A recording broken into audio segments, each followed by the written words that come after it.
कटक सदर ब्रह्मपुर पंचायत अंतर्गत ब्रह्मपुर ग्रामर अक्षय भोई liver stone जनित रोग में आक्रांत होई पार्वती सेवा सदन मेडिकल रे भर्ती होई चिकित्सा हेउथिले। तांको पाखरे किछि अर्थर अभाव थिबारु से मेडिकल डिस्चार्ज बिल टंका पेमेंट पई साहाय्य मागिथिले। जयश्री महाकाल फाउंडेशन रो समस्त बड़ भाई और सान भाई माने किछि किछि टंका साहाय्य करथिले और तांको पाखको जाई तांकर असुविधा विषय रे बुझिथिले। एही परिप्रेक्षीरे साहाय्यर हाथ बढ़ाइथिले यूनियन फॉर कटक सदर डेवलपमेंट रो सभापति प्रोफेसर मनोज कुमार नायक, टूटन भाई एवं न्यू रविंद्र मेडिसिन स्टोर, जबकृष्ण दास, टुलू भाई, स्वाधीन मुदुली, रुद्र बेहेरा, राजेश महांती, मुनु पंचायत, विश्वजित मल्लिक, सत्य, लिकु बेहेरा, निवेदिता महापात्र, रिंकन पंडा, विकास भोई, पिकेश महांती, संतोष स्वाई, कन्हई भोई प्रमुख उपस्थित थे। कटक सदर अफसर अली का रिपोर्ट, आवाज ओडिशा।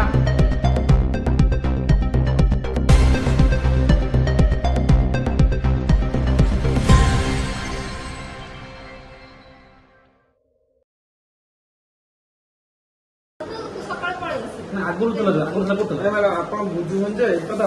2000 आगु कोई कहले कोन कहले डॉक्टर कहले कि ऐसे कहले हां हां कहले आगुरु तो सुजर कोतले सुजर तो मासे हमको माने ये कर आपण आगु तक में रखुते से फाटो सुजर जो कहले तबे ठीक है तो कोन काम सेटल कोन हमरा मेडिसिन देला कोन ये जो पार्वती सदर हॉस्पिटल आपण कार्ड चलुन ये तो आपण कहले कि हम डिस्चार्ज हो पे डिस्चार्ज मिली जन ना मिली कोन होले कोन पैसा पड़े ना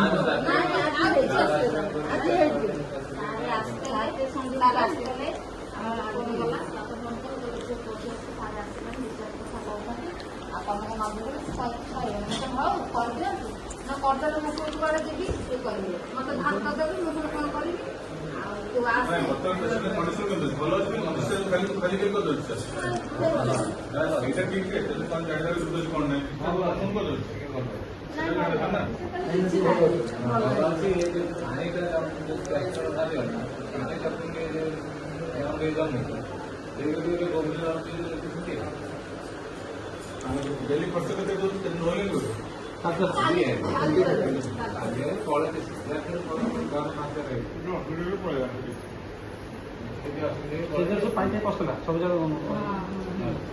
कोई नहीं भाई आ गए तो अपन कदम अब देखिए डॉक्टर को हम कहबो एठी हम पाइले 750 7000 समस्त भाई को तो नंबर जानना नंबर जानू गार के कहले नंबर जन अजर कथा तो करछु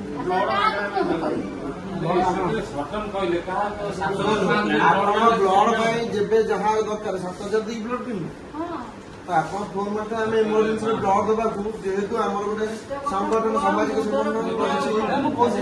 ब्लड देबा को एनी टाइम अवेलेबल ऑटो किनी ब्लड किनी दो आपण काई 7000 टका ब्लड खर्च करी हम जेहेतु गोटे सामाजिक संगठन अछु हम समस्त चाहू कि हम समस्त ब्लड देबो हेल्प करी हम ग्रुप रो समस्त मेंबर चाहती कि हम ब्लड देबो सतावे हम बुझेरा जानता मानो आगे नहीं कहले नहीं बचो बोले प्राइवेट ना कावड़ देबे नहीं का पापा देबे नहीं अगले इमरजेंसी रे हम पिलाडा फिनी करा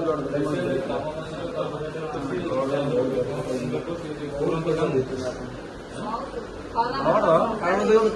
काली भी मु ब्लड डोनेट करके इमरजेंसी डॉक्टर पहला से डॉक्टर को इमरजेंसी डॉक्टर पहला वो साइंटिस्ट को ब्लड लेके हम समाज ब्लड जेहेतु हम समाज क्या ये जे होला हम डॉक्टर बोले हम जमन पानी